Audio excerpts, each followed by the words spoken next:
Halo semuanya, terima kasih sudah bergabung bersama kami hari ini di Google for Media. Ini adalah episode yang ke-8 dan yang terakhir untuk tahun ini.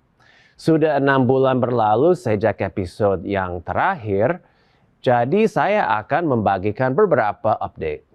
Kita tahu dari laporan ekonomi SCA yang terakhir bahwa sekarang mungkin adalah saat terbaik untuk menjadi startup di Indonesia. Selama pandemi muncul jutaan konsumen digital baru yang sebagian besarnya berencana melanjutkan gaya hidup online mereka setelah pandemi. Startup berita digital telah manfaatkan tren ini juga karena sekarang pembaca juga mencari berita secara online. Untuk membantu mereka membangun bisnis yang sustainable sekaligus memberikan dampak jurnalistik, kami telah meluncurkan GNI Startup Playbook. Silakan lihat sumber informasi yang baru dari Google News Initiative ini untuk mendapatkan panduan langkah demi langkah dalam membangun bisnis berita digital. Situs ini memiliki banyak modul yang semoga bermanfaat bagi Anda. Selanjutnya, kami ingin menyambut media keempat di Indonesia yang menggunakan fitur subscribe with Google. The Jakarta Post akan berbincang dengan kita tentang pengalaman mereka dengan sistem langganan serta rencana bisnis masa depan mereka dengan fitur ini. Selamat kepada outlet berita independen yang bergengsi dan satu-satunya harian berbahasa Inggris di Indonesia tersebut. Kami harap ini dapat membantu mereka menarik lebih banyak pembaca setia. Nah, di episode sebelumnya, kami telah berbicara dengan sejumlah penerbit berita berskala kecil dari berbagai daerah tentang pengalaman mereka beroperasi online serta bagaimana mereka meningkatkan dan memonetisasi situs. Pada tahun 2021, ada 243 penerbit berita yang bergabung dengan program Local News Foundry kami melalui berbagai lokakarya, webinar, dan sesi deep dive. Kami dengan senang hati mengumumkan bahwa tahun depan setelah mendapatkan respons luar biasa dari para partner penerbit berita, kami akan mengembangkan Local News Foundry lagi. Kami akan membagikan detail selengkapnya dalam beberapa bulan mendatang dan menjelaskan cara mendaftar program ini agar Anda bisa belajar lebih lanjut tentang cara mengoptimalkan situs berita, menemukan pembaca baru, dan membangun audiens yang loyal. Pada tahun 2021, Digital Growth Program terus berkembang juga. Tahun ini hampir 400 penerbit berita telah bergabung dengan DGP untuk belajar mengembangkan audiens dan membangun pendapatan dari pembaca. Kami ingin berterima kasih kepada Asosiasi Media Siber Indonesia yang telah menjalankan program ini bersama kami dan menjadi partner yang hebat. Kami ingin menambahkan lebih banyak pelatihan gratis ke dalam kurikulum pada tahun 2022. Tahun depan kami juga berencana untuk terus mengembangkan kinerja jaringan cek fakta yang sangat penting. Konsorsium berisi 24 media ini telah berperan vital dalam melawan informasi dan penyebaran berita hoax selama 3 tahun terakhir. Kami bangga dapat mendukung pekerjaan yang krusial ini dan kami juga akan memulai upaya-upaya lain pada tahun depan untuk melawan misinformasi online. Terakhir, saya ingin mengajak Anda melihat situs baru kami yang bernama How Google is Supporting News in Indonesia. Kami harap situs ini bisa menjadi sumber informasi yang berguna untuk menjawab pertanyaan-pertanyaan yang mungkin Anda miliki tentang beragam program dan produk kami yang telah kami rancang untuk turut membangun industri berita yang hidup di Indonesia. Google for Media juga akan hadir kembali pada tahun depan. Kami ingin berbicara dengan lebih banyak penerbit berita di Indonesia mengenai tantangan, kesuksesan, dan ide inovatif Anda. Kami telah belajar banyak dari Anda semua dan kami membuat video singkat ini untuk menengok kembali beberapa hal yang telah kita diskusikan sepanjang tahun lalu.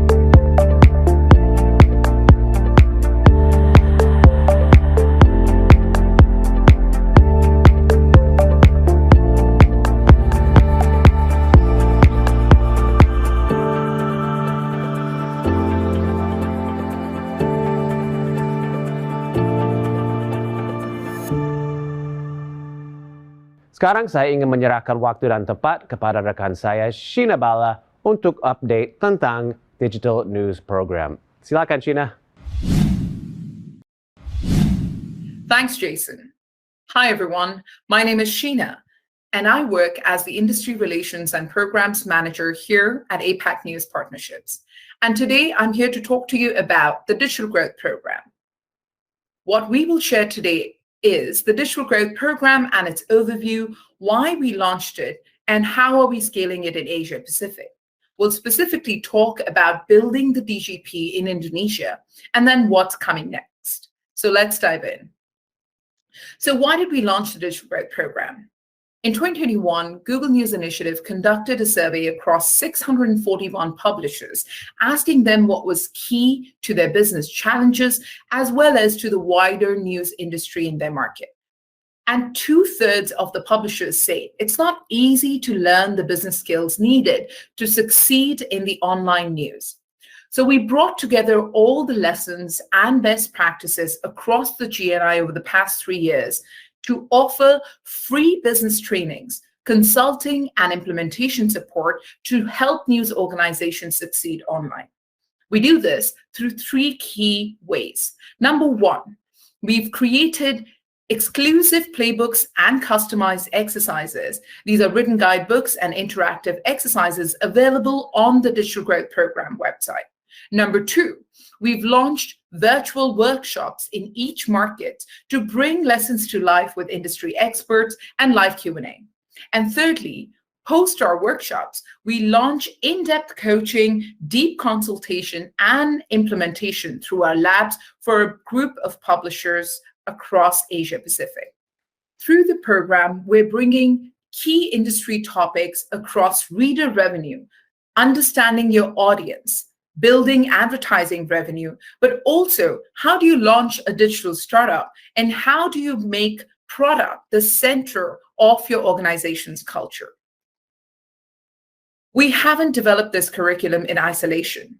The DGP and all of its key topics have been developed in partnership with industry experts in their respective fields through working with publishers in more than 2 years of the GNI projects. These range from industry associations to digital agencies supporting the news ecosystem. The Digital Growth Program is a truly global initiative launching across North America, EMEA, Latin America, and Asia Pacific. But we've made sure that it has local roots and a local approach to execution. In Asia Pacific itself, we've not only launched in English, but also in 3 other languages, including Bahasa, Japanese, and Korean.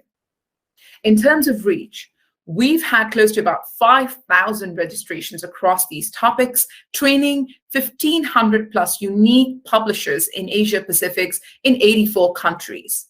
We've also had tremendous engagement with close to about 2,500 participants watching more than 6,500 hours of both live and recorded sessions. In launching and scaling this in Indonesia, we couldn't have done it without the partnership of our local association, AMSI.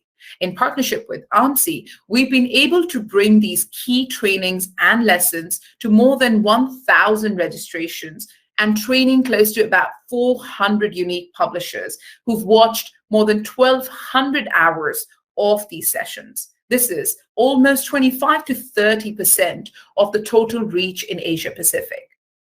And the partner feedback has been truly positive. You'll hear more from our partners directly after this, but in terms of the CSAT itself, we've got close to about 4.28 out of 5 in the overall CSAT, in addition to 8.31 out of 10 in likelihood to recommend both this content internally and externally. So what's coming next in APAC? We've already gone through the full cycle for reader revenue, audience, and advertising, and you'll see the playbooks for startups and product launch towards the end of the year. But in 2022, we will be coming to market with our products lab and the data pillar. So look out for more information on that. So how can you leverage the DGP? Join our workshops. The on-demand sessions across ads, audience, reader revenue, and product are available for you to access at any time at the DGP website. And we'll be launching data in 2022. Explore our resources, read our playbooks, and experiment with some of the interactive exercises that help you design both the strategic vision for a challenge, but also get deep onto a specific tactic. And finally, apply to our labs. Look out for the next lab and its announcement to apply. Finally, here's the Digital Growth Program website. These are free resources for you to access at any time. But don't take it from me. Now you'll hear from media organizations within Indonesia who've participated both in our workshops and labs. Let's hear from them on how their experience has been.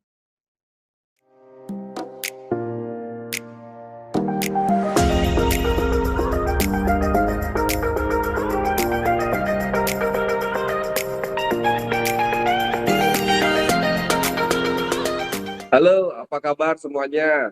Saya Riana A. Wangsadireja, pemimpin redaksi jabarnews.com.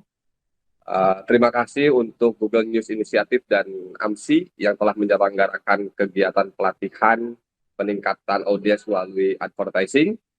Saya sendiri mengikuti pelatihan tentang penerapan dasar iklan digital media. Dan saya langsung mengimplementasikan ini di perusahaan media saya, jabarnews.com. Salah satunya adalah membentuk tim penjualan periklanan melalui direct sales dan juga mengimplementasikan produk-produk iklan dalam programatik. Dan mudah-mudahan ini bisa meningkatkan pendapatan bagi perusahaan kami, bagi portal berita jabarnews.com. Terima kasih, saya ucapkan sekali lagi buat Google News Initiative dan AMSI. Salam.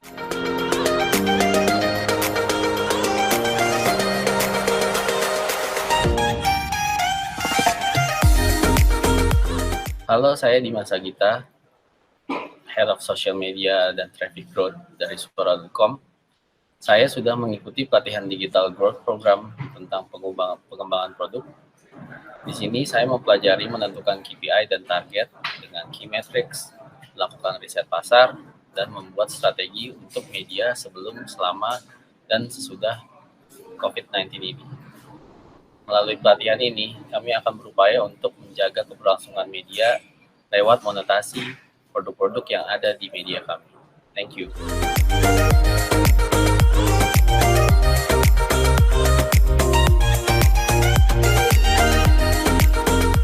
Halo, saya Rejal Mahariansa sebagai IT Supervisor di Valinews.id.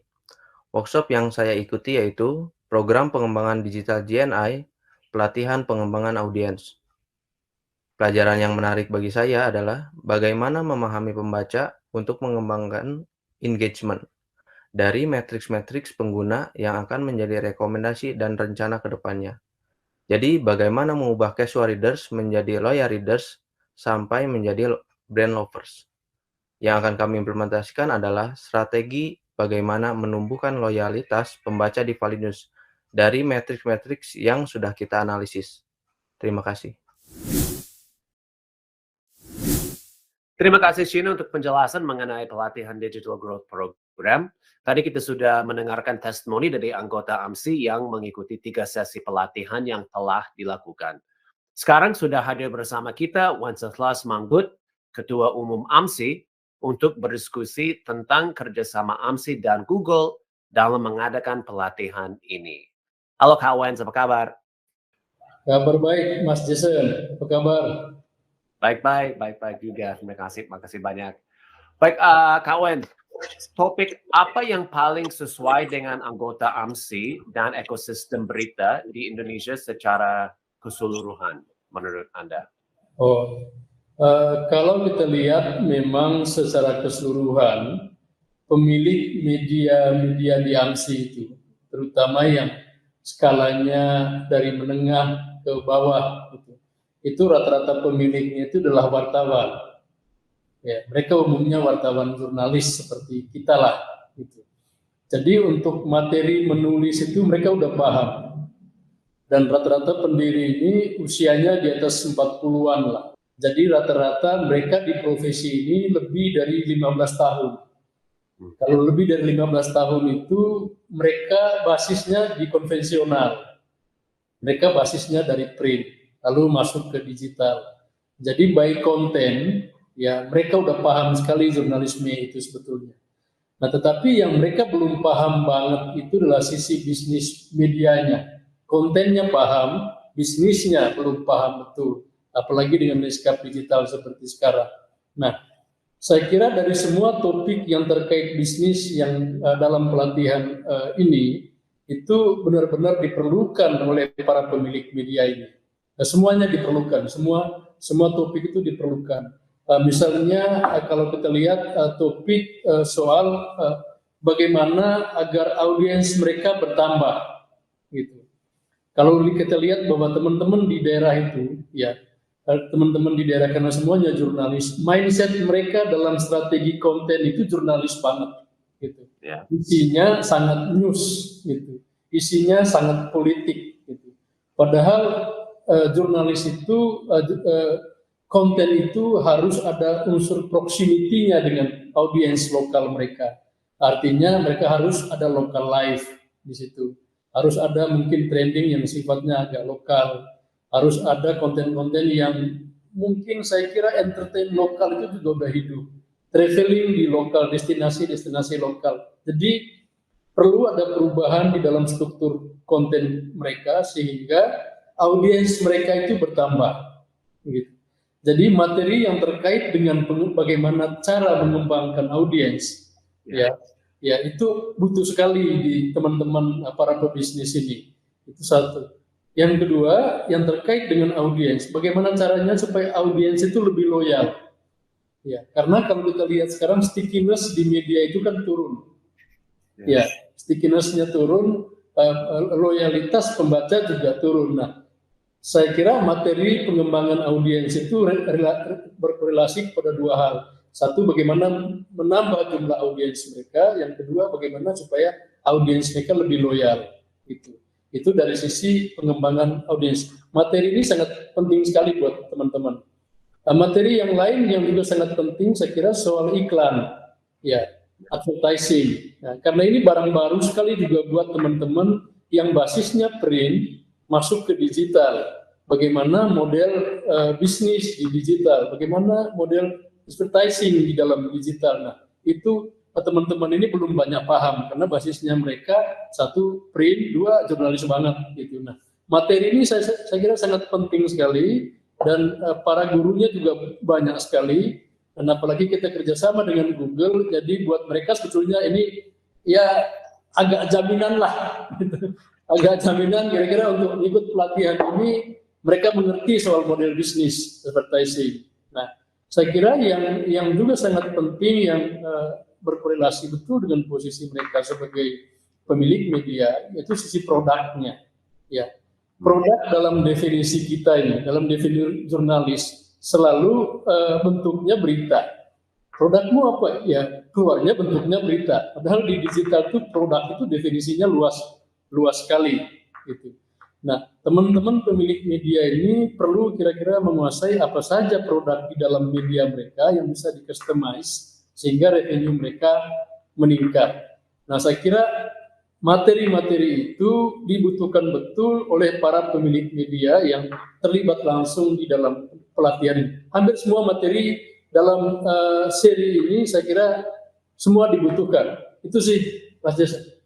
Ya, jadi itu 3 hal itu sesuai dengan semua labs-nya. Ada product labs, ads labs, audience labs. Jadi semuanya dikembangkan lewat modul Iya, tersendiri. persis. Ya. Ya. Jadi sebetulnya dengan kategorisasi yang seperti itu, kita tertolong sekali untuk lebih digging di setiap kategorisasinya. Gitu, ya. Jadi kalau misalnya pelatihan dari sisi produk. Nah, karena kita mengundang teman-teman yang profesional di bidang itu, sebetulnya agak menjadi mudah karena teman-teman di daerah itu tinggal menurunkan ke dalam versi lokal mereka bagaimana mendefinisikan produk ini di versi lokal itu. Gitu. Oke, dan yang biasanya mereka dikasih tahu tentang workshop tersebut lewat mana? Lewat jaringan AMSI, karena kalau AMSI, kalau nggak salah ada 330 anggota, kalau nggak salah, dan saya dengar sudah ada lebih dari 1.000 orang yang sudah hadir pelatihan ini. Jadi mereka mengetahui pelatihan ini gimana? Ya, biasa begitu kita ada kesepakatan dengan teman-teman dari Google untuk bikin pelatihan ini. Kita ada meeting mingguan biasanya. Nah, pengurus AMSI itu. Meeting mingguannya karena semua sibuk dengan bisnis medianya masing-masing, kita bikin meeting mingguannya itu malam Senin, jadi minggu sore. Ya, minggu sore jam 7 sampai jam 9 itu biasanya seluruh pengurus itu meeting di situ dan kita sosialisasikan soal program ini di situ, di acara itu. Bahwa kita ada pelatihan ini, kira-kira kita semua oke nggak? Semua teman pengurus bilang oke. Karena sudah oke, kita perlu meeting yang lebih lebar. Meeting yang lebih lebar itu dengan siapa? Dengan seluruh teman-teman di daerah. Gitu. Dengan seluruh teman-teman di daerah kita bikin meeting besarnya untuk sosialisasi program ini. Setelah itu selesai kita meeting per wilayah. Gitu. Jadi kita itu ada grup pengurus, ada grup yang seluruh orang AMSI ada di dalamnya, seluruh pemilik media 300 lebih itu ada di dalamnya. Lalu ada pengurus yang khusus para pengurus daerah saja, sekretaris, ketua dan sekretaris dan bendaharanya di seluruh Indonesia ada di grup yang sama. Jadi sebetulnya dengan cara itu terkontrol minimalis sertanya harus berapa gitu. Baik. Dan kawan, bagaimana AMSI sebagai organisasi melihat pentingnya menjalankan program seperti Digital Growth Program? Dan apa tujuan dari kerjasama antara Google dan AMSI? Sebetulnya nyambung dengan visi misinya AMSI ya. AMSI ini kan harus diakui memang dia lahir dari media-media mainstream semua, gitu. Diinisiasi oleh 27 media mainstream. Satu media mainstream itu maksudnya kayak grup Kompas, ya grup KLY, grup Tempo dan Jawa Post dan grup MNC, semua gabung di situ, grup FIFA gitu. Kita butuh sesuatu untuk di dunia digital karena jumlah media banyak banget sekarang kan, dan orang sering mengeluhkan soal kualitas gitu. Orang sering mengeluhkan kualitas media sekarang kok beda sama kualitas media di print, bla bla bla. Orang mengeluhkan soal clickbait, orang mengeluhkan soal konten-konten receh gitu. Banyaklah keluhannya. Nah, semua keluhan itu kita tampung gitu, dan rasanya tidak mudah. Tidak hanya dengan menampung saja, harus bentuk asosiasi, lahirlah AMSI ini. Dan cita-cita kita sebetulnya ya kontennya berkualitas, ya bisnisnya hidup gitu. Konten berkualitas dan bisnis hidup ini tentu tidak dua perpaduan yang tidak mudah di dalam ekosistem yang sekarang gitu. Dan tidak mudah gitu, karena bikin kayak website kan juga tidak mudah banget untuk situasi di mana market ya banjir konten gitu. Di tengah banjir konten, kalau banyak sekali yang gratis, ya tanpa harus beli, kira-kira kayak begitu ya. Ya. Nah, tapi itu kemudian mendorong kita semua untuk memproduksi konten yang receh-receh banget gitu. Lalu jurnalismenya jatuh ke dalam clickbait gitu. Nah, kita ingin dia kembali kepada minimal dia sadar soal fungsi konten itu, konten berkualitas itu. Nah, konten berkualitas ini kan dia butuh pelatihan. Ya, butuh pelatihan dan tidak semata-mata soal konten berkualitas, tetapi bisnisnya juga harus hidup. Kontennya bisa berkualitas, jurnalismenya bisa hidup, medianya bisa mati. Ya prinsip jurnalisme tetap hidup, tapi media-media berguguran gitu. Sehingga kita berpikir dia harus nyambung dengan hidup juga dari sisi bisnisnya. Ya, setuju, sama visinya Google sama, saya rasa sejalan, semisi sama AMSI, bagaimana kita bisa mendukung informasi berkualitas dan membangun sebuah bisnis yang sustainable, yang bisa tetap tahan dengan semua perubahan yang ada di industri berita sekarang, untuk masa depannya lebih sehat buat bisnis penerbit dan juga buat yang pembaca yang juga pasti selera dan tuntutannya juga berubah. Ya, betul. Saya kira salah satu fungsi dari pelatihan ini bagaimana menangkap tren di audiens. Itu yang tadi dalam bahasanya Mas Jason itu kecenderungan pembaca. Gitu. Nah, dengan memahami tren di audiens dan tren di audiens itu kan bisa jadi bukan soal substansi saja, gitu, tetapi juga soal kemasan, gitu. Dan bisa jadi problemnya hanya kemasan, substansinya nggak problem. Misalnya berita tentang survei politik yang kalau disajikan dengan cara konvensional terlalu berat buat anak-anak muda.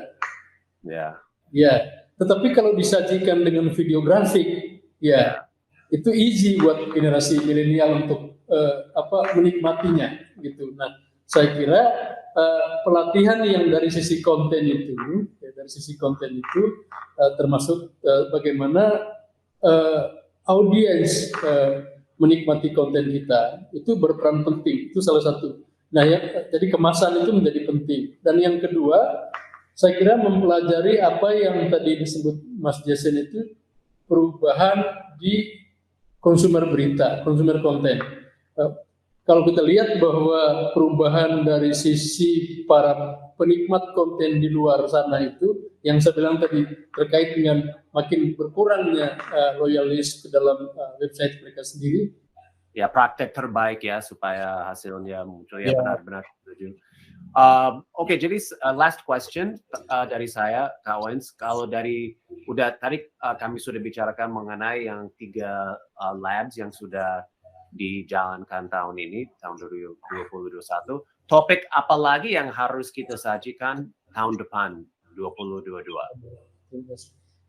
Kalau dilihat dari antusiasme peserta ya, antusiasme peserta dan antusiasnya para trainer gitu, saya kira 3 topik itu masih sangat relevan ya untuk tahun depan. 3 topik itu masih sangat relevan untuk tahun depan, karena itu tadi kita perlu mendefinisikan dan perlu pendampingan sebenarnya teman-teman di daerah ini. Untuk pelatihan yang model kayak soal strategi konten yang terkait dengan pengembangan audiens tadi itu. Topik besarnya kan pengembangan audiens. Apakah tahun depan pengembangan audiens masih sangat penting? Masih sangat penting. Apalagi tahun depan itu saya kira warming up politik 2024 udah mulai meriah, gitu. Udah mulai ramai bagaimana pengembangan konten dan bagaimana mereka menjaga audiens seperti ini dalam konten mereka. Nah, saya kira topik ini masih sangat penting di tahun depan. Dan yang kedua soal digital advertising, saya kira ini juga topik yang benar-benar dibutuhkan oleh teman-teman di lokal, karena advertising di level lokal itu kan memang nggak segede di advertising di level nasional. Nah, mungkin advertising di level nasional itu perusahaan-perusahaan raksasa itu mereka udah punya agensi, mereka udah punya konsultan. Ya persis, jadi mereka datang dengan begitu banyak KPI itu. Tapi advertising di level lokal mungkin mereka juga perlu diedukasi soal KPI dalam advertising ini, gitu. Bagaimana kalau Anda pasang iklan di media lokal dilihat oleh berapa orang, means itu berapa yang Anda bayar, misalnya kayak begitu. Nah, saya kira pengetahuan seperti ini penting sekali buat para pemilik media, dan yang kemarin rasanya mereka antusias sekali dan tanya kapan ini lagi dibikin, gitu, pelatihan seperti ini, ya, terutama yang terkait sama bisnisnya, gitu. Mungkin yang terkait sama konten mereka udah sedikit-sedikit udah paham lah. Tapi yang terkait dari sisi bisnisnya mereka butuh sekali. Jadi 3 pilar itu masih sangat dibutuhkan, Mas Jason, untuk tahun depan. Baiklah. Oke, terima kasih untuk diskusi yang menarik ini Kak Wens, dan semoga kerjasama antara Google dan AMSI bisa lebih erat lagi tahun depan. Ya. Semoga pelatihannya benar-benar bermanfaat bagi rekan-rekan media, khususnya anggota AMSI, dan kedepannya kita bisa berkolaborasi lagi untuk memajukan ekosistem berita di Indonesia. Baiklah, selanjutnya kita akan mendengarkan pemaparan dari rekan saya Ivan tentang subscribe with Google dan subscriptions di Indonesia. Silakan Ivan. Thank you, Jason. Selamat siang semuanya. Senang berjumpa lagi di acara Google for Media. Saya Ivan Tanggono, News Partner Manager di Google Indonesia. Seperti yang kita tahu, 2 tahun terakhir sangatlah berat bagi media-media di Indonesia karena pandemi. Pendapatan iklan menurun, jadi sangatlah penting untuk media-media dalam menemukan sumber pendapatan yang lain yang berkelanjutan. Hari ini, saya akan membahas sedikit tentang program Subscription Lab dan juga produk Subscribe with Google yang kami harapkan dapat membantu media-media mengembangkan bisnis berlangganan di Indonesia. Pertama, saya akan membahas tentang GNI Subscription Lab. Program ini bertujuan untuk membantu para publisher mendefinisikan sebuah visi yang ambisius untuk bisnis berlangganan digital mereka dan juga membangun engine yang akan membantu mereka mencapai tujuan tersebut. Dalam program ini, kami memberikan workshop intensif selama 4 bulan yang akan membahas setiap langkah dalam proses berlangganan digital, dimulai dari discovery, konversi, dan juga retensi. Selain itu, para peserta juga akan mendapatkan support one-on-one dan melakukan sharing kesuksesan dan pembelajaran dari program ini. Tujuan dari program ini diantaranya, yang pertama, peningkatan jumlah pendapatan dan digital, dan juga growth rate. Yang kedua, improvement di metrik kunci berlangganan. Ketiga, implementasi rekomendasi bisnis dan juga teknikal. Dan yang terakhir, adopsi proses optimasi berdasarkan best practice di industri. Perjalanan publisher di program ini sendiri dibagi menjadi 3. Yang pertama adalah discovery, di mana para publisher kami ajak untuk mengerti di manakah mereka berada di kurva maturitas dan juga besarnya peluang bagi mereka. Yang kedua adalah roadmap, di mana publisher akan mengidentifikasi taktik jangka pendek dan juga peluang jangka panjang untuk mengembangkan reader revenue. Dan yang terakhir, para publisher akan membangun jalan ke berkembangnya reader revenue model dengan bereksperimen dan belajar.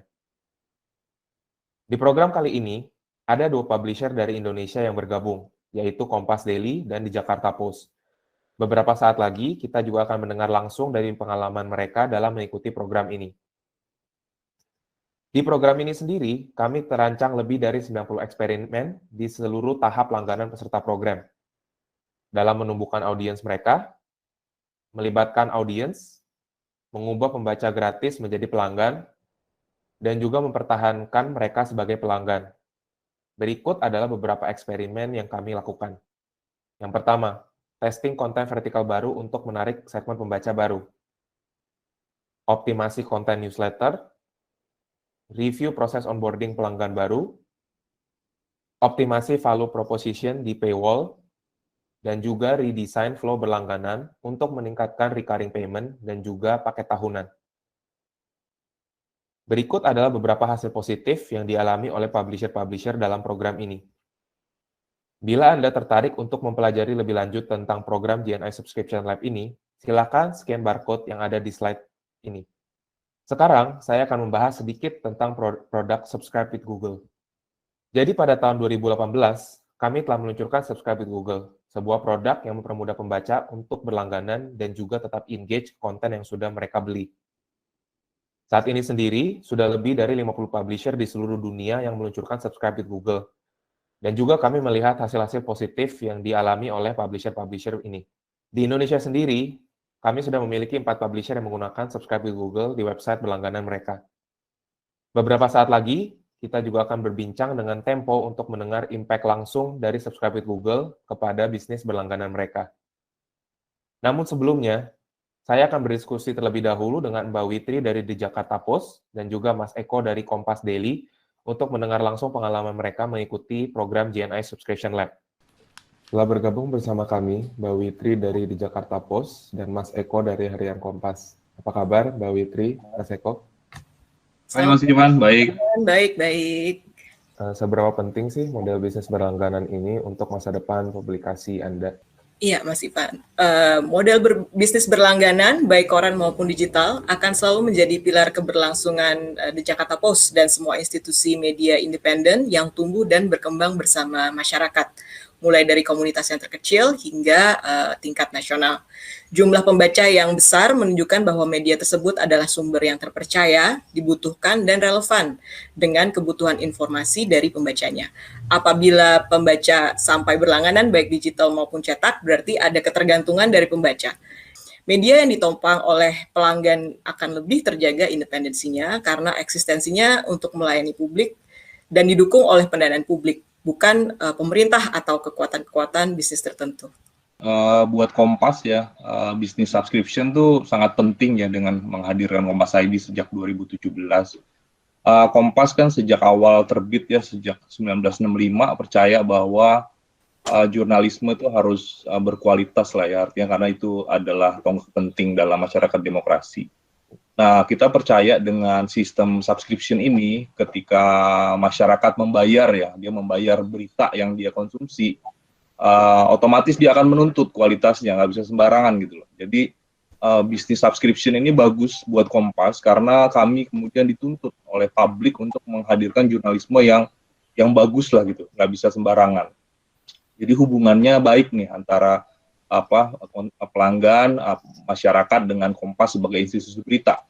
Ketika hubungannya baik, kita yakin bahwa kedepannya industri berita akan tetap terjaga kepercayaannya oleh masyarakat. Apa sih yang Anda pelajari dari Subscription Lab ini?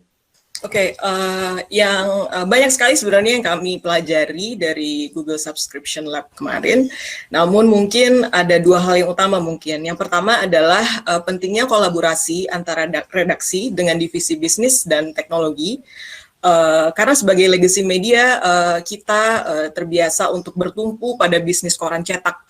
Kami perlu mengadopsi cara-cara baru untuk mengembangkan bisnis digital, baik dari sisi subscription maupun advertising. Dan cara-cara baru untuk distribusi produk jurnalistik ataupun pemasaran ini tidak bisa memakai cara-cara tradisional lagi.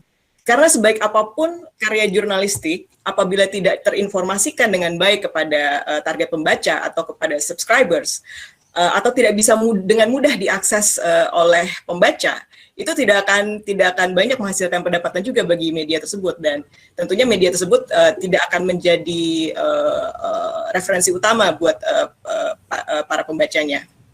Nah, yang kedua adalah pentingnya data, teknologi, dan sumber daya manusia yang dapat menggunakan data dan teknologi tersebut untuk bisa lebih memahami kebutuhan pembaca dan bisa memenuhi kebutuhan pembaca tadi.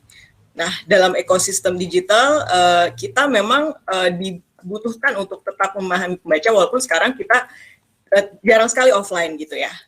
Nah, jadi kalau perusahaan medianya sendiri tidak mengembangkan first party data sendiri, bisa lewat analytics atau misalnya survei-survei, pendekatan terhadap audiens, maka pada akhirnya institusi media tersebut kurang dapat mengenali karakter pembaca mereka atau kelompok potensial yang bisa ditarget sebagai pembaca mereka.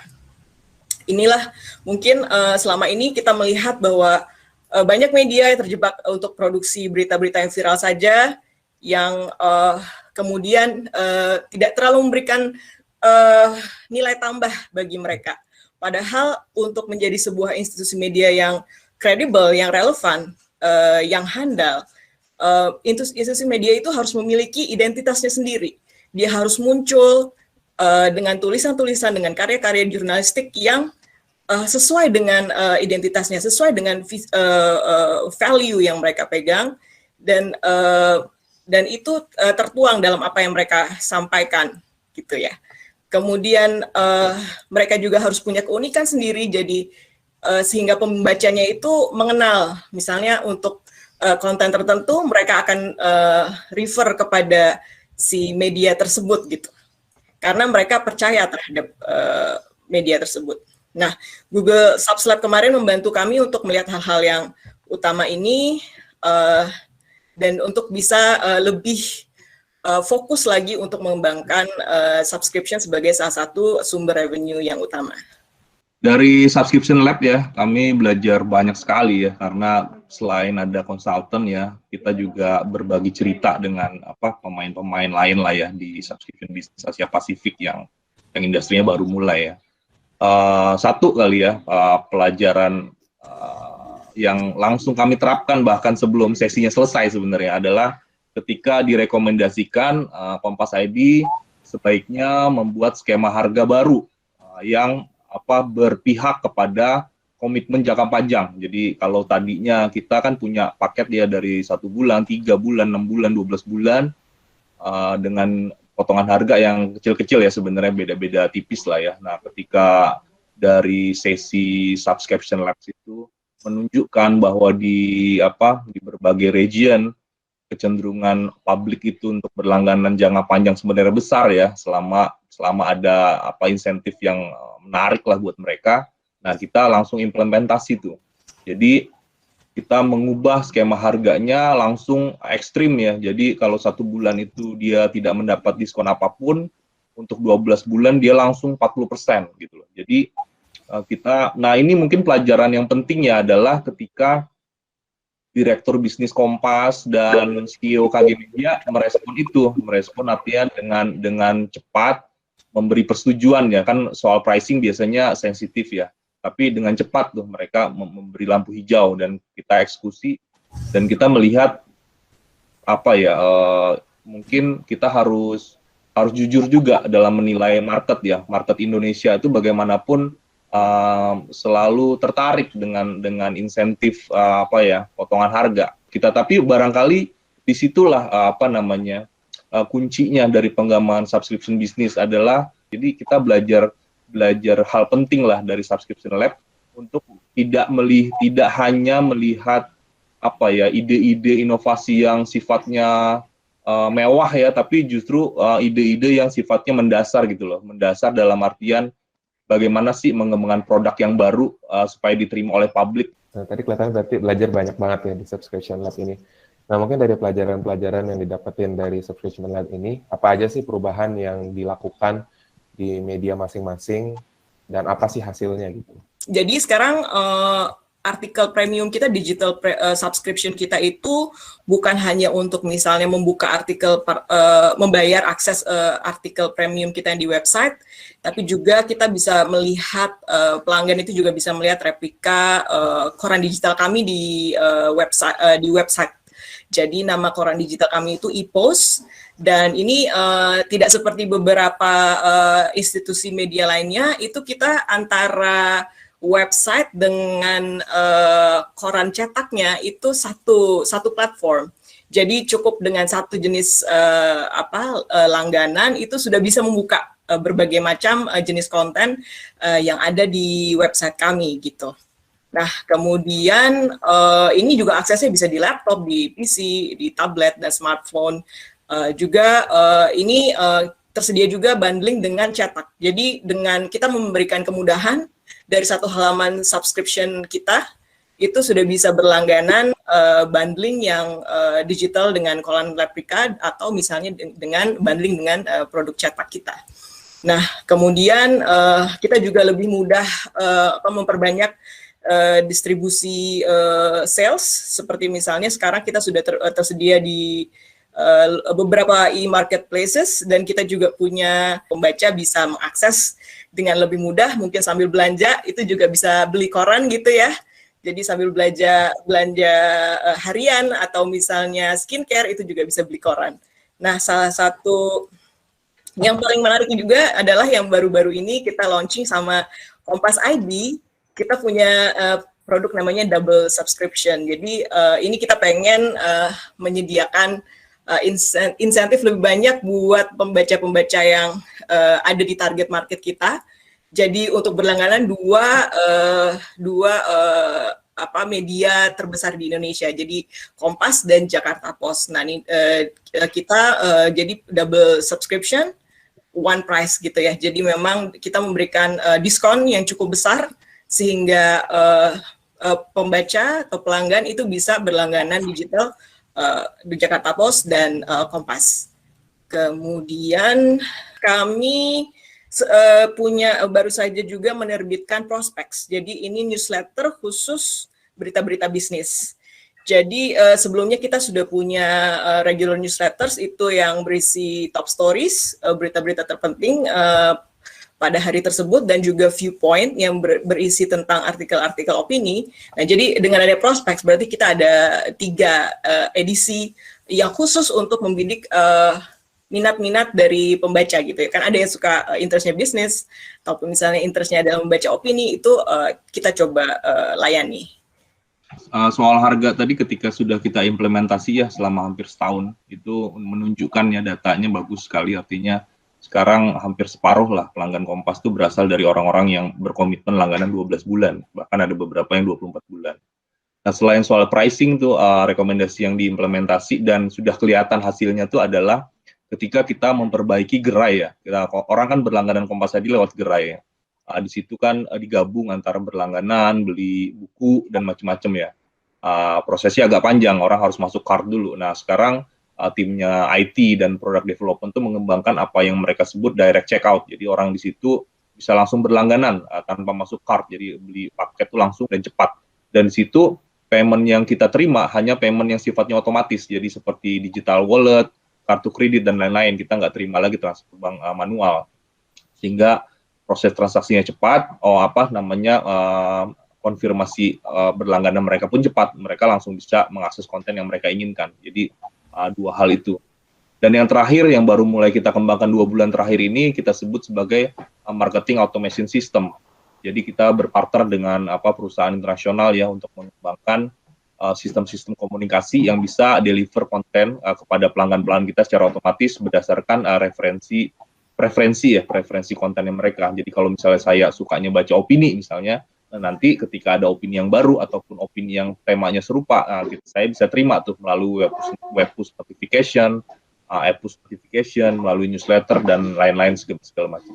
Kira-kira gitu, Mas Ivan.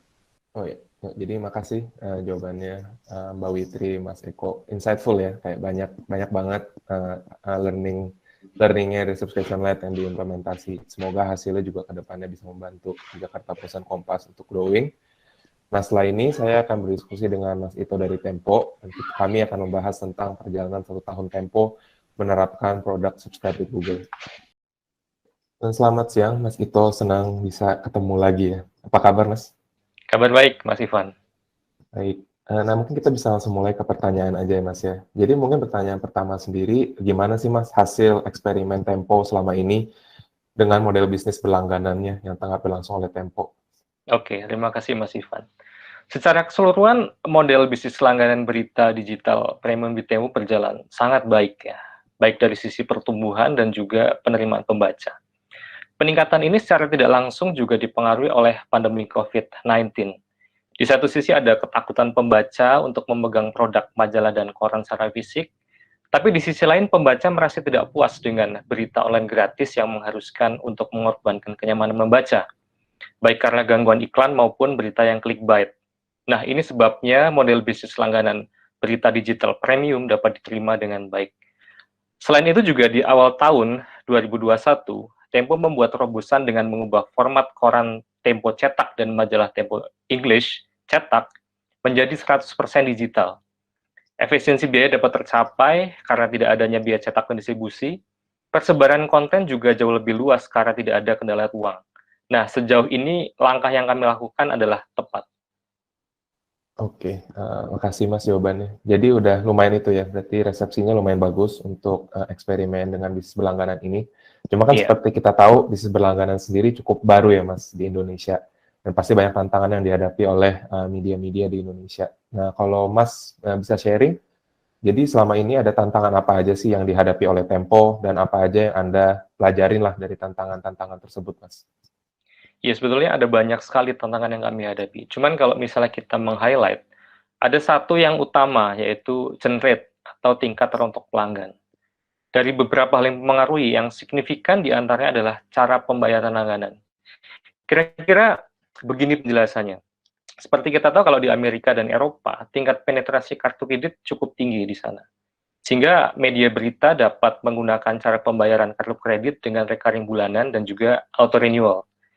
Nah, sehingga pelanggan tidak memiliki isu dalam perpanjangan periode langganan. Tapi kalau misalnya kita lihat di Indonesia, penetrasi kartu kredit masih sangat rendah, hanya sekitar 6%. Saat ini cara pembayaran yang umum dipakai di Indonesia adalah menggunakan e-wallet dan juga transfer bank. Hal ini mengakibatkan beberapa hambatan bagi pelanggan untuk meneruskan langganan, baik dari sisi proses transaksi yang cukup panjang, tingginya harga saat membayar periode langganan yang panjang, hingga faktor manusiawi, seperti misalnya lupa. Gitu.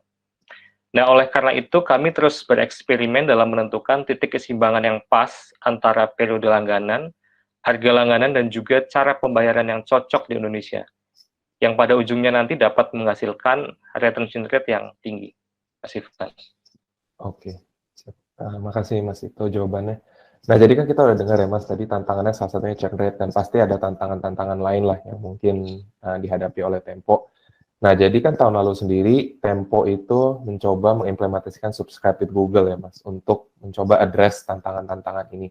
Nah, jadi setelah 1 tahun, bagaimana kesannya sih Mas dengan subscribe with Google? Apakah ada mungkin angka atau data yang bisa Tempo sharing ke kita gitu Mas, setelah menggunakan subscribe with Google ini? Iya, menarik. Jadi pada tahun pertama setelah Tempo implement subscribe with Google, hasilnya cukup baik. Terlebih lagi untuk pembaca muda yang berumur 18-34 tahun. Data kami menunjukkan bahwa pembaca muda yang berlangganan melalui SWG jumlahnya cukup besar, yaitu lebih dari 40%. Nah, saya rasa ini disebabkan karena mudahnya cara berlangganan melalui subscribe with Google. Lebih dari itu, pembaca muda adalah kelompok pembaca yang penting di Tempo, karena mereka adalah calon penentu kebijakan di sektor pemerintah dan swasta. Jika mereka dapat mengakses konten premium kami dengan mudah, besar harapan pembaca dapat tertular semangat Tempo, sehingga kelak dapat membawa Indonesia ke arah yang lebih baik. Nah, tentu saja, subscribe with Google turut berkontribusi positif dalam mewujudkan cita-cita ini. Jadi, apakah Mas Ito sendiri bisa melihat kayak model bisnis berlangganan ini sebagai kunci masa depan dari Tempo, Mas? Iya. Kami sampai dengan sekarang masih melihat pelangganan adalah bisnis model yang cocok untuk masa depan Tempo. Model bisnis ini akan membuat Tempo semakin independen dalam membuat pemberitaan, karena tanggung jawab terbesar kami adalah kepada pelanggan yang sudah membiayai laporan atau liputan investigasi, bukan pengiklan ataupun stakeholder. Pada skala ekonomi, rasanya ini adalah hal yang realistis, mengingat besarnya dan semakin terdidiknya penduduk Indonesia. Jika bisa terlaksana, ini juga akan menjadi percontohan bagi banyak media yang selama ini dirasa perlu berjuang keras agar tetap independen dalam melakukan pemberitaan karena tekanan dari banyak pihak. Oke, makasih Mas. Nah, ini mungkin kayak pertanyaan terakhir ya sebagai penutup Mas. Jadi kayak kita udah dengar kalau emang model berlangganan itu penting untuk Tempo ke depannya. Nah, jadi kira-kira dari Mas Ito sendiri, ada nggak sih Mas rencana untuk meningkatkan jumlah pelanggan untuk Tempo di tahun depan Mas, di tahun 2022 ini? Ya, tentu. Kita amat sangat serius di tahun 2022, dan di tahun depan kita akan berfokus pada 2 hal yang utama. Yang pertama adalah kami akan mengembangkan platform yang mengintegrasikan seluruh data yang tercatat, mulai dari first party data hingga kebiasaan pembaca. Hal ini bertujuan agar kami dapat menyajikan layanan berita yang lebih personal, baik dari sisi konten, interaksi, paket, hingga penawaran langganan. Lalu yang kedua yang tidak kalah penting adalah kami akan melakukan perbaikan terus-menerus dari tiap tingkatan journey pembaca. Goal akhirnya tentu saja meningkatkan kenyamanan bagi pembaca. Nah, dengan semakin personalnya layanan berita dan semakin nyamannya pembaca, kami yakin dapat meningkatkan jumlah pelanggan Tempo secara eksponensial. Terima kasih Mas Ito atas kesempatan untuk menceritakan pengalaman Tempo di siang hari ini. Semoga sukses dan sehat selalu. Jadi kita sudah mendengar pengalaman 3 publisher di Indonesia tentang model berlangganan saat ini. Semoga diskusi hari ini bermanfaat bagi media-media lain di Indonesia yang sedang mempertimbangkan model bisnis ini. Semoga semakin banyak lagi yang akan bergabung bersama kami tahun depan. Now, my colleague Irene in Singapore will take it over. Over to you, Irene. Thanks so much, Yvonne. Hi, everyone.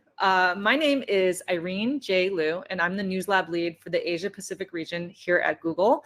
For those of you who I haven't met, it's nice to see you virtually, and hopefully we'll get a chance to meet in person next year, maybe. Well, I'm really thrilled to be here to talk about the work that we've done here at Google and in the News Lab about fighting misinformation, and in particular focus on a specific program called the COVID-19 Vaccine Counter Misinformation Fund. So here at Google, through the Google News Initiative and Google News Lab, we are thrilled to be able to work with journalists and news organizations all over the world. And on my team, the News Lab, we've worked together with journalists since 2015. Throughout that time, we've had a really heavy focus on misinformation. Misinformation is an issue that hits every single person all around the world. It's not just exclusive to one country or one particular type of person. We've all had to deal with it. And in particular, with the COVID-19 pandemic, we have now seen that access to high quality information and fighting misinformation is not just something that is good to have, it can be a matter of life and death. And one of the things that we've seen throughout the pandemic is the proliferation of misinformation related to this health issue, and how journalists have really taken up the calling to fight these issues and fight the misinformation. If you've seen me before on Google for Media, you will have heard of me talk about the other projects we've done in Indonesia, specifically fighting misinformation. We're so thrilled that we continue to partner with Aliansi Jurnalis Independen, AJI, on a training network focused on training journalists to fight misinformation. And I'm really happy to say that since we started this project more than 2 years ago, we have trained 21,700 journalists in Indonesia all around.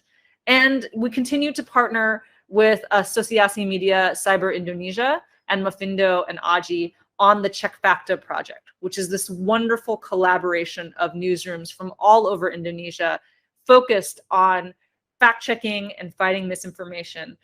They've come together to work in collaboration to do fact-checking and hoax busting for elections, and then of course over the past year and a half with the pandemic, and now moving forward into hopefully this new phase of vaccination, really continuing to fight that good fight.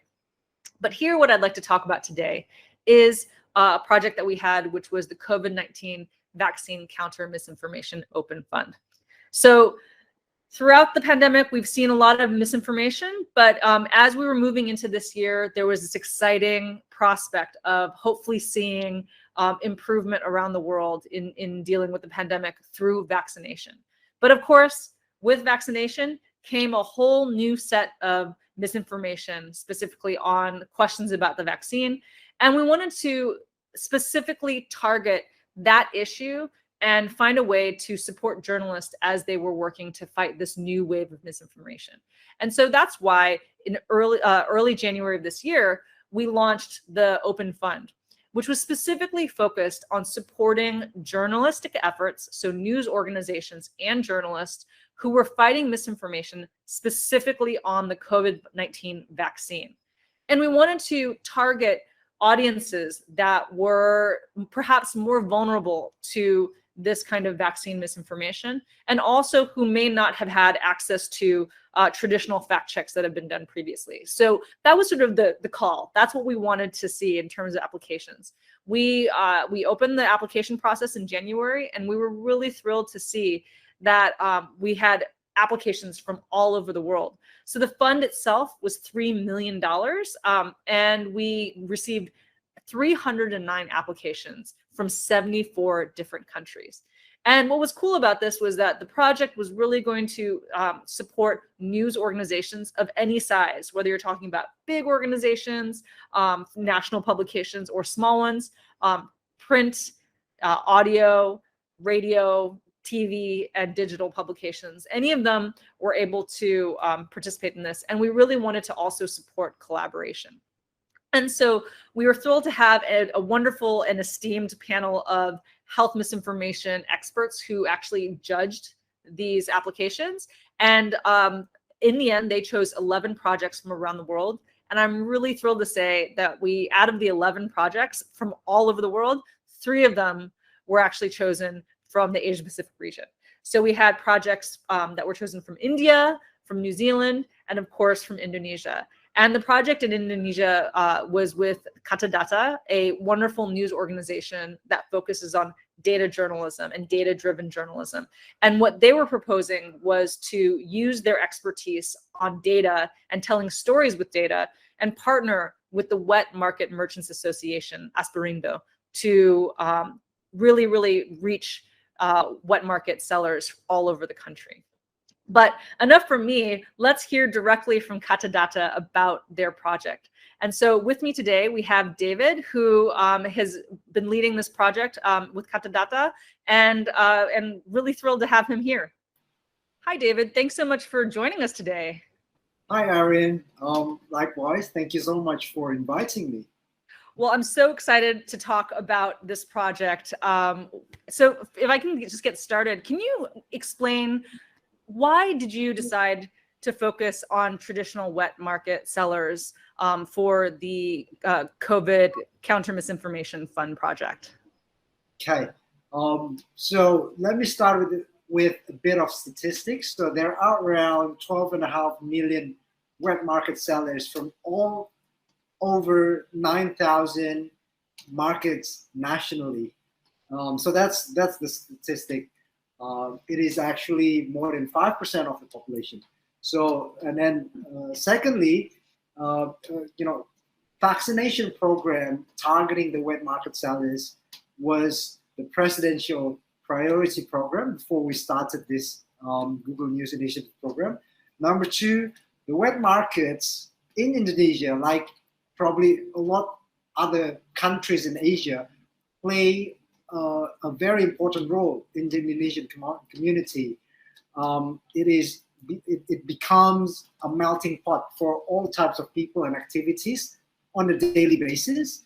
And however, despite the importance, wet market sellers are still marginalized, less educated, and underserved for factual information, especially for COVID-19 information related. So can you talk a little bit about the misinformation that these wet market sellers are encountering? Okay, so it is quite, when we started the program, as I previously mentioned, these people are marginalized, less educated, and underserved. So they are. It is quite common here to find misconception and hoax around the COVID-19 in their community. So we conducted, the base and line sort of survey. So we conducted the baseline survey to 1,454 wet market sellers from over 200 wet markets in all the provinces in Indonesia. And we try to understand what they believe, what they don't believe about COVID-19, as well as the vaccine, right? So what's quite popular, number one, they think that COVID-19 vaccine can cure COVID-19. And they think that COVID-19 vaccine is not halal. As you know, it's quite important for this part of the world. And then COVID-19 vaccine can weaken your immune system and you become prone to disease. And COVID-19 contains magnets, it contains chips, chip and surveillance equipment. This is actually weird, but it can boost male stamina, and then it can cause infertility, and contains preservative like borax or formalin. So those are the most common misconceptions, Irene. So in your study, did you find that there was a significant portion of people who were vaccine hesitant? So we found out in our study, around 50% of them, let me look at the details. Around 50% of them are still not yet vaccinated, while around 23% of them have already received the first dose of vaccine, and the remaining have completed both dosage. So judging from the statistic, I think, and it was already done after a year, more than a year of the pandemic in Indonesia. So I think I have to say around half of them at least according to the survey, we're still vaccine hesitant. Got it. In terms of, can you talk a little bit about what interventions that Kata Data decided to do to address this misinformation? Just exactly like what were you doing to address the misinformation for the wet market sellers? Okay, so I'd like to mention this. I think you and I had this conversation before we even started the project, and you were asking specifically about how are you going to do this? I mean, these people are not reachable through digital channels or something like that. And yeah, that's really spot on. So I'd like to mention they are not technologically savvy. So out of those 12.5 million, probably only 25 to 30% are using phones. I'm talking about mobile phones, the combination of old mobile phones with smartphones. So not all of them are using Androids or even iOS or something like that. So so that to start with. Way before the program started, Kata Data has already introduced the COVID-19 microsite. So it's actually trying to populate all COVID-19 data, positive rate, mortality rates, and everything. So that's before the program started. And then when the program started, we come up with the idea how we percolate those information further to the web market. So number one, we understand it's not going to be digital only. So we engage Asparindo, as Asosiasi Pedagang Pasar Indonesia, or Traditional Wet Market Merchants Association. So they have 9 million wet market merchants members. This is very substantial from all those markets from all over the country. So and they are seen as a relatable party by the markets, the market sellers. So by channeling all the campaign and communication materials through these people, there will be less resistance, I should say, and they will be able to speak on the same language. So physical and traditional approach is important. That's number one. Number two, we created and we printed out banners, like real big banners. I think we distributed and posted on around 123 markets nationally, and we've been receiving positive feedbacks. So that those traditional approach were done on top of the normal digital approach, like the infographics, the articles, the social media engagement, and other things. That's great. And so one question I have is, if someone's already vaccine hesitant, maybe pretty set in their views, what did you do to try to break through all of those conspiracy theories, and how did you try to create the messages that you thought would be received well? Okay, all right. This is not an easy question because there is no perfect approach to combat such phenomenon. So again, our objective here is to educate the target market properly instead of obtruding them. I mean, I don't want to create. We don't want to rock the boat, basically, but we want to provide the good and real information about COVID-19 vaccination. So I think there is no other way, Aaron. It's just being consistent in engaging through all the channels that I mentioned. I mean, through Asparindo, and then saying it again and again, and probably try to find the better way. For example, if we talk 80% of people that got vaccinated are less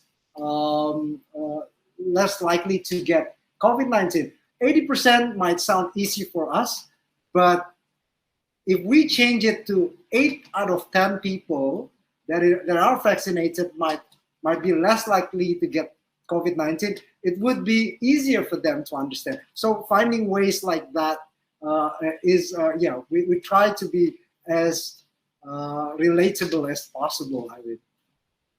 That's great. And so could you talk a little bit? So the program has been going on for about 6 months since you started this project. Can you talk about sort of some key metrics? What have you seen so far in terms of impact?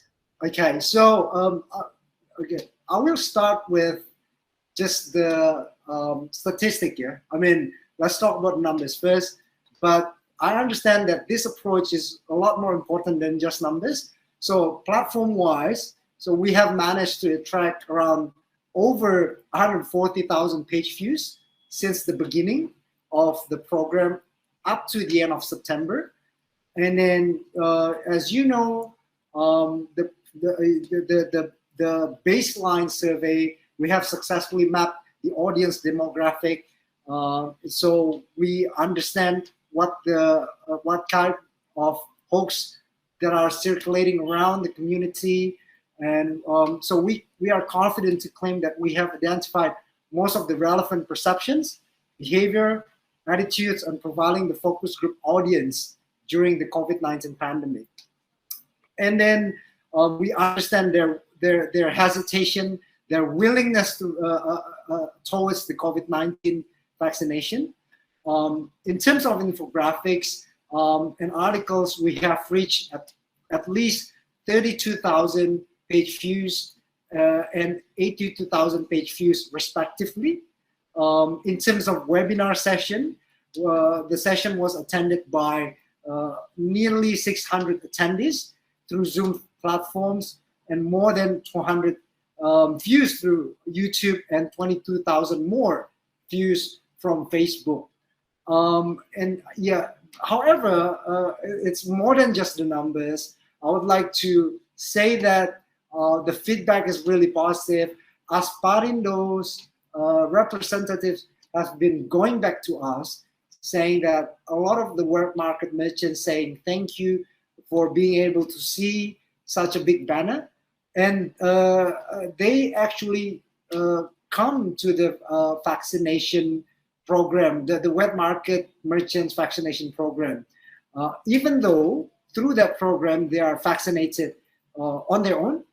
However, by understanding it, they will encourage their family to get the vaccination as well through the local vaccination programs. I mean, through their neighborhood program. So the multiplication effect is more than just the numbers, Irene. So say if one person has 4 members of the family, you can just multiply it by 4. So that's that, Irene. That's amazing. I mean, just thinking about, you know, the beauty of a banner is that it's not just the sellers who are seeing it, but also all the people who are there shopping, right? So they also benefit from the messaging. And just the last thing I wanted to ask you was, you know, you have 6 more months. What are the activities? And then at the end of it, you know, what are you hoping to see in terms of success? Okay, so in terms of the number of communication materials that we will produce, so there will be 14 more infographics, 14 more articles, 5 more radio talk shows. Radio talk shows. We are going traditional as well, so we are going the old-fashioned way with radio talk show, streamed through 100 local radio channels, like regional radio channels, 5 more webinars to go, and 6 months of social media campaign. Not to forget that we will conduct the online survey to the same respondent that we use for the baseline survey. So that's those are the you know, in terms of the numbers that we are going to tackle. However, as you know, Irene, even in the first 6 months, we actually produced more than what we committed.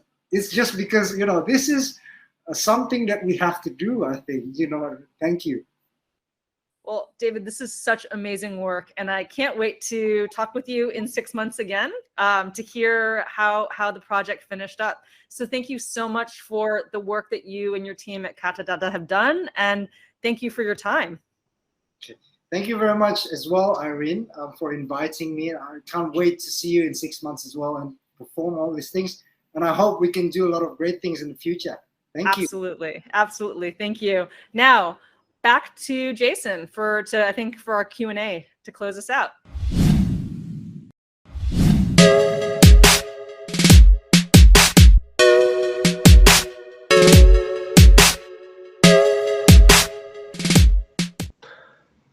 Oke, baru saja kita menyaksikan acara ke-8 Google for Media. Semoga tayangan tadi bermanfaat bagi Anda.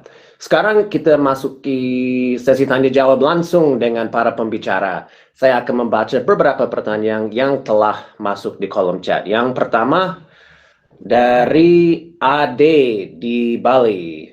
Dan pertanyaan buat Sheena.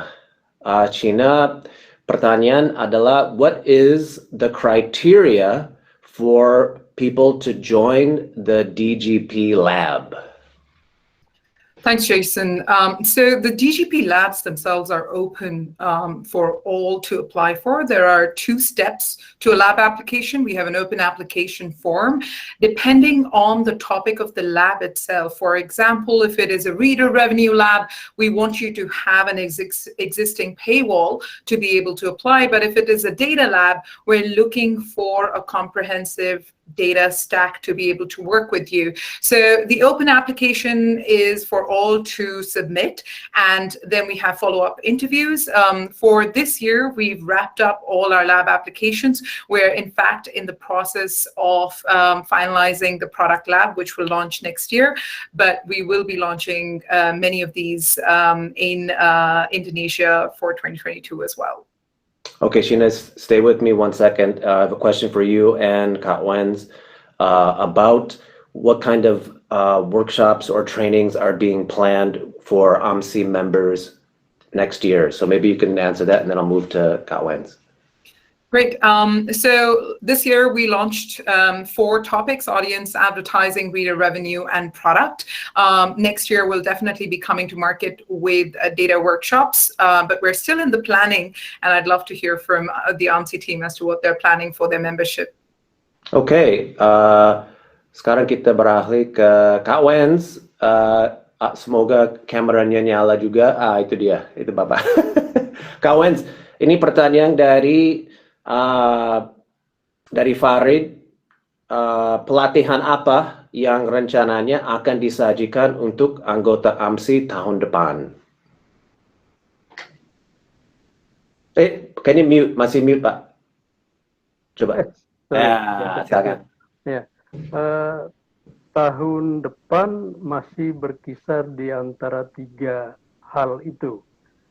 Yang pertama soal produk, yang kedua soal advertising, dan yang ketiga soal how to manage their audience.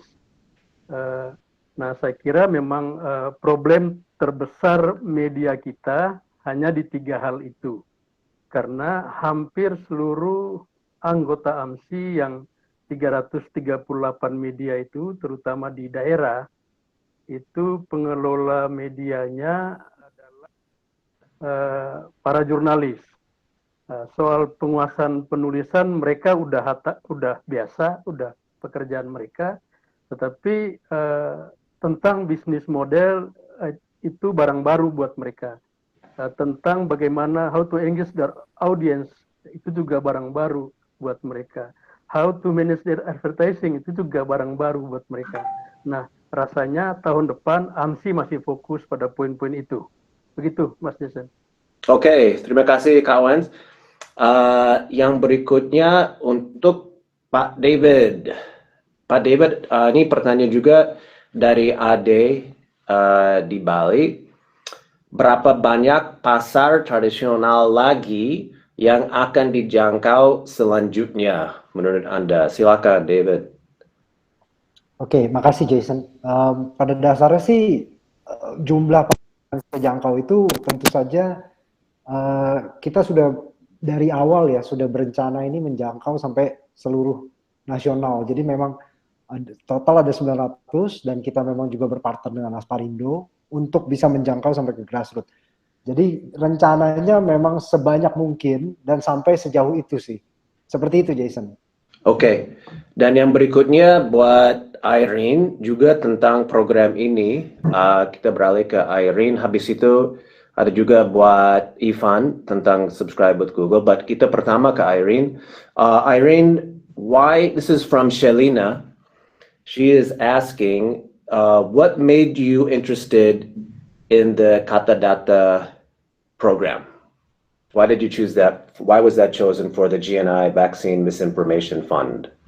It's a good question. I will say first and foremost that I was not on the jury panel that chose the Katadata proposal. Although I was present and presented all of the Asia Pacific applications to the jury. The jury included research scientists, academics who study information about vaccine hesitancy and misinformation, and included also folks, representatives from the World Health Organization and other experts in the area. And I can tell you what they said they thought was interesting about the Katadata proposal. First, what they enjoyed was the fact that it was a news organization that was focused and had an expertise in explaining complicated issues in a simple way, especially visually. So Katadata's experience in data-driven journalism and data visualization was one really important factor into why they liked the proposal.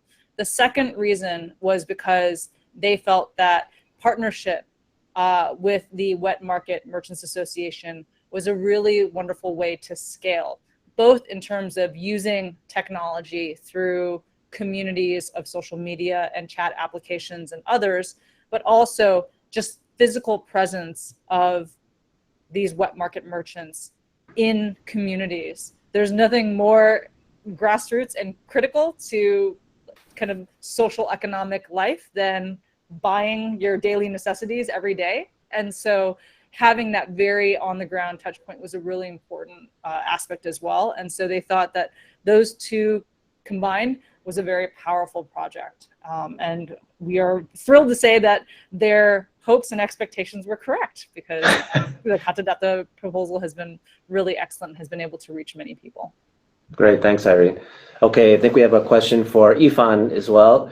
Ivan, ada pertanyaan dari Olive, tidak disebut berasal dari mana. Bagaimana cara media agar bisa mendaftarkan subscribe with Google? Ivan, gimana caranya? Ya, jadi untuk media-media memang tertarik untuk mendaftarkan subscribe with Google, mungkin nanti bisa langsung kontak ke email saya aja, karena emang prosesnya sendiri lumayan butuh waktu ya. Jadi emang ada technical back-end, banyak kayak coding yang harus dilakukan, dan juga ada beberapa prerequisite yang harus kita cek dari Google apakah sudah eligible atau enggak dari publisher-nya untuk implement subscribe with Google. Cuman kalau memang ada publisher yang tertarik untuk implementasi subscribe with Google, bisa mungkin reach out ke email saya aja. Nanti bisa kita discuss lebih lanjut sih untuk prosesnya, next step-nya seperti apa. Kayak gitu, Jason. Oke, Ivan, thank you. Ada juga nih buat Witri dan Eko. Jadi mungkin pertama buat Mbak Witri, The Jakarta Post masih menawarkan edisi cetak. Bisakah Mbak Witri memberitahu kami bagaimana Anda membayangkan masa depan media cetak dan bagaimana ia akan hidup berdampingan dengan media digital? Apakah menurut Anda orang-orang muda tertarik dengan media cetak? Oke, terima kasih Mas Jason. Ya, kalau menurut saya yang terjadi saat ini tuh semacam seperti hiccups gitu, cegukan gitu ya, karena memang antara legacy media cetak dengan baru merambah ke digital. Jadi ekosistemnya belum terbangun dengan baik gitu. Ketika itu sudah jadi, harusnya nanti masa depannya tentunya akan jadi seamless. Jadi orang bisa pilih bahwa akan cetak atau misalnya mereka mau di digital handphonenya mereka atau gadgetsnya mereka, itu bisa dilakukan tergantung pilihan mereka. Dan semakin banyak opsi, tentu ini akan semakin menarik, termasuk untuk yang muda-muda gitu. Jadi menurut saya kedepannya ini bisa coexist gitu ya, antara cetak dan digital, saling melengkapi malah. Mudah-mudahan sebagai orang yang masih langganan koran, mudah-mudahan jangan sampai punah. Oke, Mas Eko, ada juga buat Anda. Mas Eko tadi berbicara tentang bagaimana Anda telah mengambil beberapa keputusan yang cukup menarik di sekitar modal langganan Anda. Saya tertarik dengan keputusan Anda untuk hanya menawarkan diskon jika orang berlangganan selama 12 bulan. Apakah itu bekerja dengan baik di Indonesia, di mana begitu banyak diskon lain biasanya ditawarkan untuk periode yang lebih jauh, lebih singkat, dan jumlah yang lebih kecil? Gimana kok? Ya, terima kasih Jason dan Google Indonesia. Betul, dari data yang selama setahun kita coba ya, setelah implementasi dari Google Subscription Lab, itu kita memberi diskon yang signifikan ya, sampai 40% ke orang-orang yang langganan 12 bulan, dan kita lihat terutama orang-orang yang sudah mau komitnya, artinya mungkin dia sudah coba 1 bulan terus cocok nih, baru dia mau. Kalau orang-orang yang baru kita lihat memang belum mau. Jadi penjualan kita yang terbesar tuh peringkat 1 yang sebulan, kemudian peringkat 2 yang 12 bulan. Nah, jadi mungkin kita melihat memang kayak yang Mbak Witri bilang, ini kan masa transisi ya. Mungkin orang perlu coba-coba dulu, pas dia cocok baru tuh kena yang diskon besar tadi. Kira-kira seperti itu, Mas Jason. Oke, thank you ya. David, ini ada pertanyaan lagi buat Anda dan Kata Data.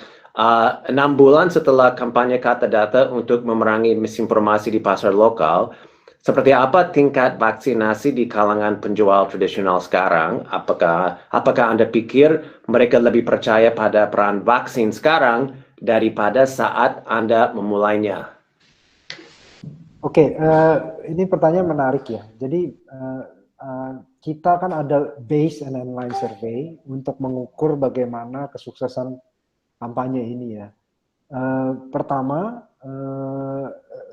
karena tidak ada midline survei-nya, saya tidak bisa mengkonfirmasi secara eksak, tapi saya bisa sampaikan bahwa hasil kampanye ini reach sampai cukup jauh, dan sampai bahkan tadi sudah saya sampaikan juga, jenisnya nih secara fisik kami munculkan ya, jadi tidak hanya melalui digital, orang bisa melihat apa yang terjadi.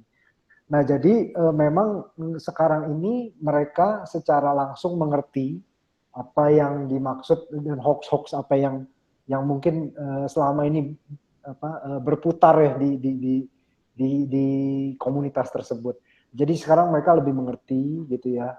Kalau kita bicara langsung dengan mereka pun mereka bisa dikonfirmasi subscribe lah ke program-program pemerintah itu. Juga mereka juga tidak segan lagi untuk mengundang sekeliling mereka maupun anggota keluarganya untuk mengikuti program tersebut. Jadi dengan bangga ya kita bisa katakan memang itu terbukti ya sudah berjalan dengan baik. Gitu. Terima kasih Jason. Oke, thank you David. Kak Wenz, ada pertanyaan lagi buat AMSI. AMSI adalah organisasi media yang sangat berpengaruh. Apa beberapa prioritas utama AMSI tahun depan, baik dalam hal industri berita dan bagaimana Kak Wenz akan mendorong keberlanjutan yang lebih besar dari media digital? Ya, saya kira ada 2 hal, satu internal dan yang kedua urusan eksternal. Yang internal itu lebih kepada pembenahan di anggota-anggota kita. Mengelola satu media itu mungkin kalau dibayangkan rasanya jauh lebih mudah daripada berpikir tentang 338 media gitu. Karena 338 media itu dari Sabang sampai Merauke dan karakter mereka beda-beda, model bisnis mereka berbeda-beda, itu tentu saja kebutuhan mereka juga jadinya berbeda-beda.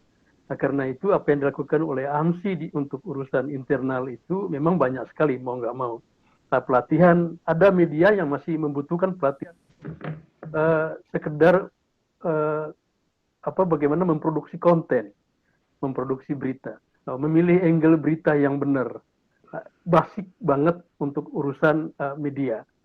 Tapi ada media yang jauh lebih expand dari itu, sudah level yang memikirkan misalnya bagaimana supaya mereka dapat subscriber dan masuk ke paywall misalnya. Ada yang lebih jauh lagi bicara soal bagaimana jurnalisme data. Jadi saya kira memang di internal kebutuhan AMSI itu agak beragam dan kami berusaha sejauh mungkin agak meladeni kebutuhan yang beragam itu. Jadi pelatinannya juga pasti akan beragam di internal. Dan yang kedua yang berkaitan dengan eksternal. Saya kira juga AMSI lalu bagaimanapun bagian dari satu ekosistem di dalam dunia digital bersama teman-teman yang lain ikut berpartisipasi bagaimana supaya dunia digital kita lebih sehat gitu. Hoax merajalela, hate speech juga agak banyak, dan kita agak susah memastikan apakah ada iklan yang nyasar di konten-konten yang mengandung hoax atau hate speech, karena itu kontennya banyak banget di dalam komunitasnya, dalam ekosistemnya. Kita susah memastikan apakah hate speech atau hoax itu tidak dihidupi secara tidak sengaja oleh ekosistem ini. Ya, karena itu upaya AMSI secara eksternal itu adalah mencegah bagaimana agar hoax dan kebencian itu tidak menjadi produk yang laku dijual. Gitu. Sederhananya, kami akan bersama teman-teman stakeholder yang lain di ekosistem digital, termasuk teman-teman Google, saya kira, untuk bersama-sama membersihkan ekosistem dunia digitalnya. Kalau ada kampanye Stop Hate for Profit, ya mungkin di kita perlu diturunkan. Tahun lagi kita masuk pemilu, dan itu setiap kali kita menggelar pemilu, itu dunia yang bising sekali di ekosistem kita, gitu. Dan saya kira kita punya waktu yang cukup untuk meredam dampaknya, gitu. Dengan duduk bersama dengan teman-teman stakeholder yang lain di dalam ekosistem digital. Saya kira Berarti kawan memang ada rencana untuk semacam kampanye Stop Hate for Profit gitu. Iya, betul. Itu seperti apa ya? Akan mirip apa? Sebetulnya lebih kepada supaya selama ini kami meyakinkan teman-teman brand agar mereka memperhatikan kira-kira iklan mereka landing di tempat yang kira-kira, kalau kami yang berkumpul di Zoom ini sedang mengarahkan konten ke quality content, bahasa sederhananya, tolonglah beriklan di tempat-tempat yang berkualitas.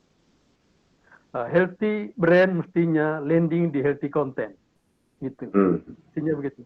Brand yang sehat mestinya mendukung ekosistem yang sehat. Nah, beberapa brand sebetulnya sudah bisa diajak ngobrol soal ini, gitu. Ngobrol supaya mereka memperhatikan landing iklan mereka itu. Nah, saya kira AMSI nggak bisa sendiri, nggak cukup AMSI dan brand juga. Saya kira juga teman-teman platform harus barengan untuk kampanye yang sama, karena lebih di samping karena partai politik 2024 itu sudah dekat, gitu. Saya kira juga kita semua sepakat bahwa kehadapan publik itu penting sekali buat kehadapan publik di ruang digital, penting juga bagi kehidupan bersama. Itu sih mungkin poinnya. Ya, setuju sekali. Kami juga sangat merasa bahwa kita semuanya harus mendukung ekosistem yang sehat tanpa kebencian, hate speech. Semuanya setuju sekali, kawan. Oke, yang berikutnya buat Mbak Witri tentang langganan lagi. Mbak Witri dari Jakarta Post. Mbak Witri menyebutkan model langganan double premium The Jakarta Post dengan Kompas. Apakah menurut Anda menggabungkan langganan dengan produk atau publikasi lain adalah jalan ke depan? Dan ini mungkin juga bisa buat Mas Eko juga. Kayak bundling gitu. Silakan Witri. Ya, ini jelas salah satu bundling itu salah satu cara untuk meningkatkan value dari subscription-nya gitu kan. Jadi ketika kita bisa semakin banyak jenis langganan yang bisa kita tawarkan dalam satu subscription, saya rasa itu menambah benefit yang bisa kita tawarkan sama pelanggan. Ya, Eko, gimana Eko? Ini sebenarnya kalau bundling koran sebenarnya bisa bundling dengan apa ya selain koran? Bisa bundling sama sepatu atau bisa bundling sama gimana ya biar menarik? Dengan kopi atau skincare. Iya, silakan. Ya, kalau untuk bundling digital sih, menurut ini sebenarnya ini dicoba ya. Kita juga kemarin agak kaget ketika ternyata banyak juga orang yang mau. Berarti dia langganan dua publikasi berbeda ya, padahal dua-duanya digital. Cuman mungkin ini lumayan berhasil karena yang satu berbahasa Inggris ya, satu berbahasa Indonesia, dan kemudian kalau Jakarta Post kan banyak soal regional juga ya, yang di Kompas nggak terlalu di cover. Jadi mungkin memang orang-orang yang langganan, kalau kita pas survei sih, kita tanya tuh pelanggan-pelanggannya itu memang banyak kan artinya bekerja sebagai orang pemerintahan, pejabat, yang orang-orang yang memang pengambil keputusan publik dan perlu insight yang mungkin lebih luas ya. Jadi mungkin pasarnya agak spesifik. Tapi kalau terkait pertanyaan Jason tadi, koran dibanding dengan apa, sebenarnya kita sempat kepikiran bagus juga sebenarnya kalau sama buku ya, karena kalau kayak Kompas kan punya penerbitan buku ya, kalau bisa rutin misalnya orang langganan koran ya tiap bulan dapat buku baru gitu. Tapi sayangnya sih sampai sekarang belum sempat kita eksekusi ya, mungkin next time bisa diimplementasi beneran tuh, dicoba tuh. Ya, menarik sih, menarik idenya. Thank you Mas Eko. Dan ini pertanyaan terakhir buat David dari Kata Data. Apakah menurut Pak David ada komunitas lain di mana Anda dapat mengambil kampanye Kata Data untuk mengangkut pengemudi atau bahkan organisasi keagamaan? Apakah Anda pikir itu bisa bekerja di tempat lain? Oke, jadi pada dasarnya dari pertama kita inisiasikan proyek ini, masyarakat general yang memang kan ada masyarakat general dan masyarakat khusus. Masyarakat general adalah lebih ke general audience. Jadi apapun yang kita komunikasikan untuk masyarakat khusus dalam hal ini adalah pedagang pasar, sebenarnya applicable juga. Dan ini bisa readily available, bisa di-download di website kami di katadata.co.id. Jadi silakan pergi, di situ ada satu khusus untuk data corona, dan silakan semua informasi infografik yang kami buat untuk project ini bisa readily available di sana. Untuk menjawab komunitas lain, ya tentu saja ada juga komunitas-komunitas yang mungkin khusus ya, yang harus kita sasar. Mungkin ini adalah masuk menjadi beberapa rencana kami ke depannya yang kami sedang diskusikan untuk bisa menyasar beberapa komunitas lain. Dan tentu saja tadi misalkan driver online ataupun komunitas beragama dan segala macam, saya pastikan ya itu bisa saja. Dan tentu saja pesannya mungkin ada beberapa yang harus ditweak dengan cara pendekatan yang mungkin lebih tepat, tetapi saya yakin pada dasarnya ini adalah pesan yang universal ya untuk kita mengurangi penyebaran COVID-19. Terima kasih. Ya benar ya, media massal banyak ya, grup massal. Oke, so dengan pertanyaan tadi menutup sesi tanya jawab kita hari ini. Silakan cek description box di bawah. Kami telah mencantumkan semua link bermanfaat dari materi para pembicara kita hari ini. Kami juga telah membuat 5 artikel blog mengenai acara siang ini yang dapat Anda baca di indonesia.googleblog.com. Terima kasih atas partisipasi Anda. Seluruh tayangan webinar Google for Media dapat ditonton kembali di playlist Google for Media di account YouTube Google Indonesia. Sampai bertemu di acara Google for Media tahun depan, dan sekali lagi kepada teman-teman media semua, terima kasih sekali ya atas diskusinya. Sampai jumpa. Terima kasih Jason. Terima kasih sudah. Sampai jumpa. Thank you. Thanks everyone.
Thank